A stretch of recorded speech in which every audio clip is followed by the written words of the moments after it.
to Atlanta, Georgia, where Vice President Kamala Harris is delivering a speech about reproductive rights. Out of your busy lives to be here this afternoon. And it highlighted the importance of a Dr. Reddick. Yes. Because the courage, Dr. Reddick, that you are showing in the face of these arcane and immoral laws to stand so publicly and talk about your commitment to your oath and to the health and well-being of people who need to be seen and treated with dignity is so extraordinary. And I do believe in moments of crisis, the world has a way of revealing the heroes among us. And I would say, Dr. Reddick, you are one of them. Thank you very much. Thank you. Thank you. Thank you. Thank you. And thank you to all of the elected and community leaders who have joined us today. Thank you, everybody who is here. So, Georgia, this election right here is a fight for the future. It is a fight for the future, and it is a fight for freedom. For freedom. And we know in America, freedom is not to be given. It is not to be bestowed. It is ours by right. It is ours by right. And that includes the fundamental freedom of a woman to be able to make decisions about her own body and not have her government telling her what to do. Yes, we must trust women. And we all know how we got here. When Donald Trump was president, he hand-selected 3 members of the United States Supreme Court. The Court of Thurgood and RBG. With the intention that they would overturn the protections of Roe v. Wade. And as he intended, they did. And now more than 20 states have Trump abortion bans. Extremists that have passed laws that criminalize healthcare providers, doctors and nurses, and punish women. In 2 states of those states, they provide for prison for life. Prison for life. For healthcare providers for simply providing reproductive care, the care they so earnestly and rightly believe must be delivered. All Trump abortion bans. And think about this. Many of these bans make no exception even for rape and incest. Now, many of you know I started my career as a prosecutor, specializing in crimes of violence against women and children. What many of you may not know is why. So when I was in high school, my best friend, I learned, was being molested by her stepfather. And I said to her, look, you got to come and stay with us. I called my mother. She said, of course she does. And she came and she stayed with us. And so I made the decision early in my life that I wanted to do the work that was about protecting the most vulnerable among us and doing the work that was about giving them dignity in the process. And so, thank everybody here for being here, standing in solidarity around the importance of that.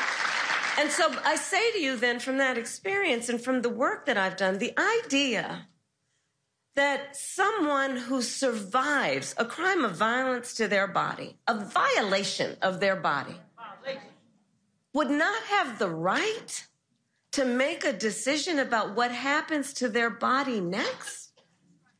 That's immoral. That's immoral. And let us agree, and I know we do, one does not have to abandon their faith or deeply held beliefs to agree. The government should not be telling her what to do. If she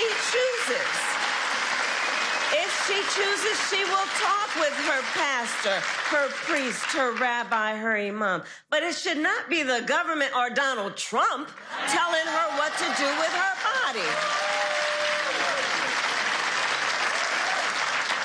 And think about it. The stories that Dr. Reddick shares with us, the stories we heard last night, the stories we've been hearing for 2 years, 1 in 3 women in America lives in a state with a Trump abortion ban. This includes Georgia and every state in the South except Virginia. Think about that when you also combine that with what we know has been long-standing neglect around an issue like maternal mortality. Think about that when you compound that with what has been long-standing neglect of women in communities with a lack of the adequate resources they need for health care, prenatal, during their pregnancy, postpartum. Think about that. And these hypocrites want to start talking about this is in the best interest of women and children. Well, where you been? Where you been when it comes to taking care of the women and children of America? Where you been? How dare they? How dare they? Come on.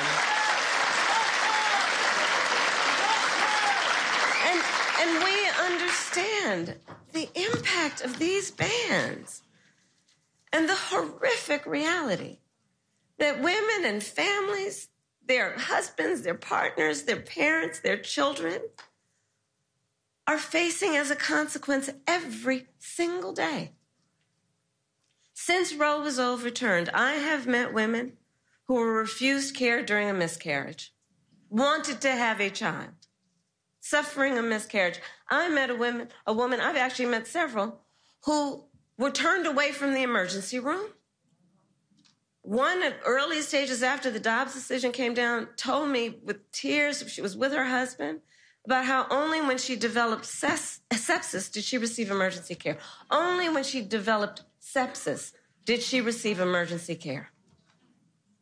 And now we know that at least 2 women, and those are only the stories we know, here in the state of Georgia, died because of a Trump abortion ban. One, and we heard about her story last night, a vibrant 28-year-old young woman. She was ambitious. You know, I talked with her mother and her sisters about her, and they described such an extraordinary life of a person. She was excited. She was working hard. She was a medical assistant. She was going to nursing school, raising her 6-year-old son. She was really proud that she had finally worked so hard that she gained the independence. Her family was telling me that she was able to get an apartment in a gated community with a pool for her son to play in. She was so proud, and she was headed to nursing school. And her name, and we will speak her name, Amber Nicole Thurman. Amber Nicole Thurman. Amber Nicole Thurman. That's right. And she had her future all planned out. And it was her plan.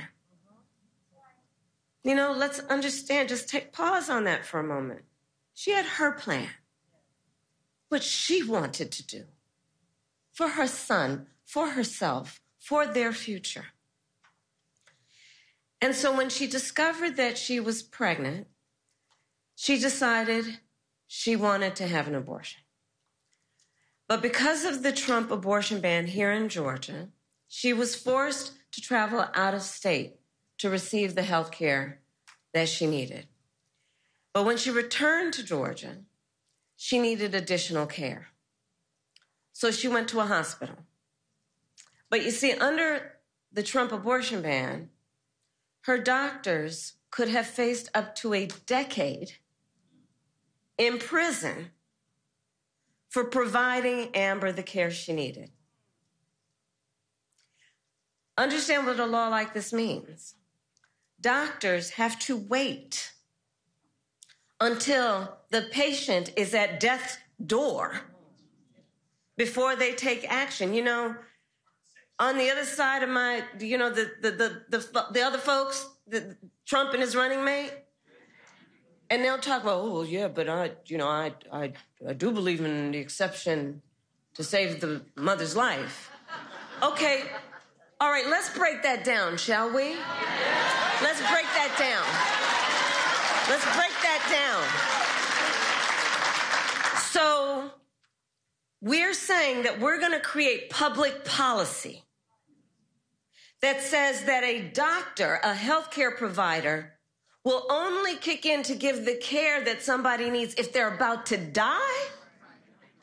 Think about what we are saying right now. You're saying that good policy, logical policy, moral policy, humane policy is about saying that a healthcare provider will only start providing that care when you're about to die?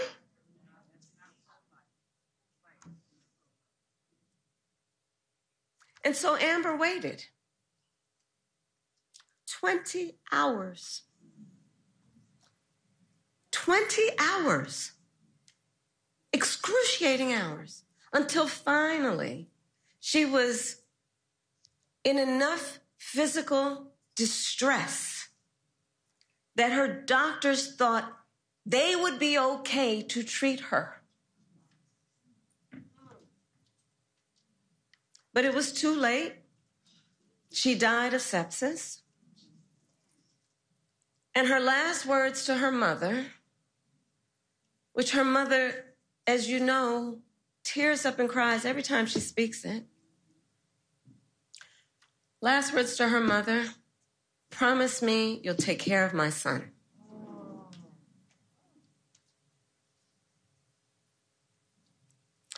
So I met last night and I spent time with Amber's mother and her sisters, and they spoke about Amber, a daughter, a sister, a mother, with the deep love that you can imagine, and how terribly they miss her. And their pain is heartbreaking. It's heartbreaking. Amber's mother, Shanette, told me that the word preventable is over and over again in her head when she learned about how her child died. The word preventable. She can't stop thinking about the word that they spoke to her. It was preventable. Because you see, medical experts have now determined that Amber's death was preventable. And through the pain and the grief of her mother, who courageously told her story, I promised her, as she has asked, that we will make sure Amber is not just remembered as a statistic. That she will not just be remembered as a statistic. So that people will know she was a mother and a daughter and a sister, and that she was loved, and that she should be alive today. And that she should be alive today. And many of us remember, there's so many leaders here, from 2 years ago when the Dobbs decision came down. We knew this could happen. There is a word preventable, and there is another word, predictable.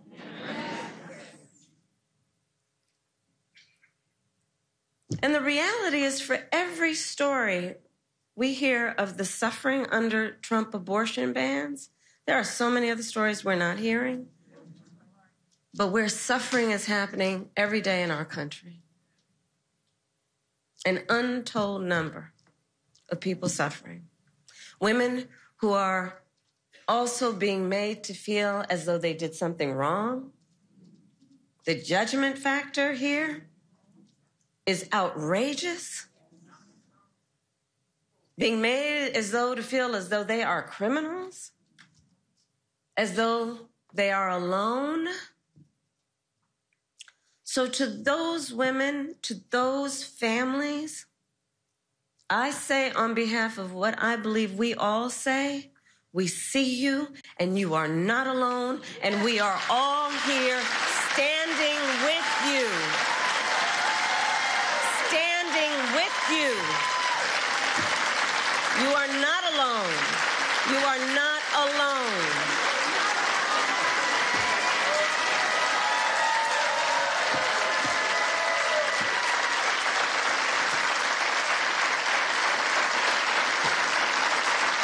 So, Georgia, we will not be silent. And we will not be silent. But this is a health care crisis. This is a health care crisis, and Donald Trump is the architect of this crisis. He brags about overturning Roe v. Wade. In his own words, quote, "I did it and I'm proud to have done it," he says. He is proud that women are dying, proud that doctors and nurses could be thrown in prison for administering care, proud that young women today have fewer rights than their mothers and grandmothers. How dare he? How dare he? And in our debate last week, well,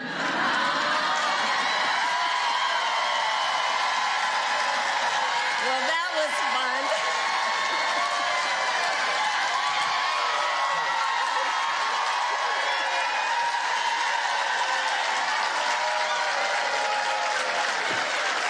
But, and I know everyone here paid attention to the words, though, the words, right? I'm trying to get another debate. We'll see. But in our debate last week, remember when he said everyone wanted Roe v. Wade to be overturned?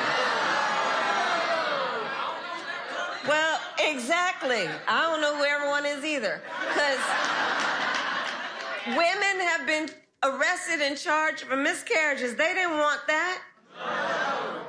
I was speaking with a physician who is here, who has in her professional experience been administering care to girls. And what we know is that 12 and 13-year-old survivors of assault are being forced to carry a pregnancy to term. They didn't want this.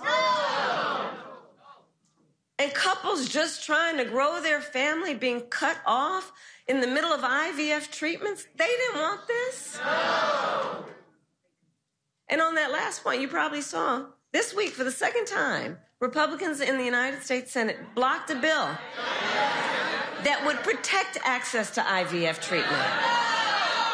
Now consider, among the multitude of ironies, the fact that on the one hand, these extremists want to tell women they don't have the freedom to end an unwanted pregnancy. And on the other hand, these extremists are telling women and their partners they don't have the freedom to start a family. Okay. And they want to restrict access to contraception as well. And now Donald Trump says that he would personally cast his vote in Florida, which is where he now lives, to support their extreme abortion ban, just like the one that is here in Georgia. And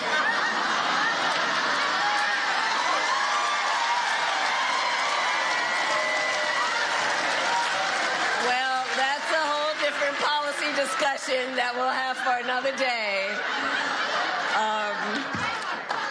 But let's understand, if he is elected again as president, Donald Trump will go further. But we know what we're up against, and we must speak of the stakes. We must remind, everybody here knows, but we got to remind our friends, our neighbors, our co-workers, the stakes are so high. Because if he is elected again, I am certain he will sign a national abortion ban, which would outlaw abortion in every single state. And he would create a national anti-abortion coordinator. Look at Project 2025. And force states to report on women's miscarriages and abortions. It's right there. I can't believe they put that Project 2025 in writing. They literally put it in writing. They bound it. They handed it out.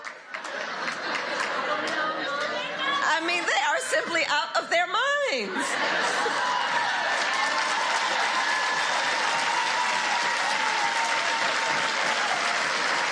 And it's clear that they just don't trust women.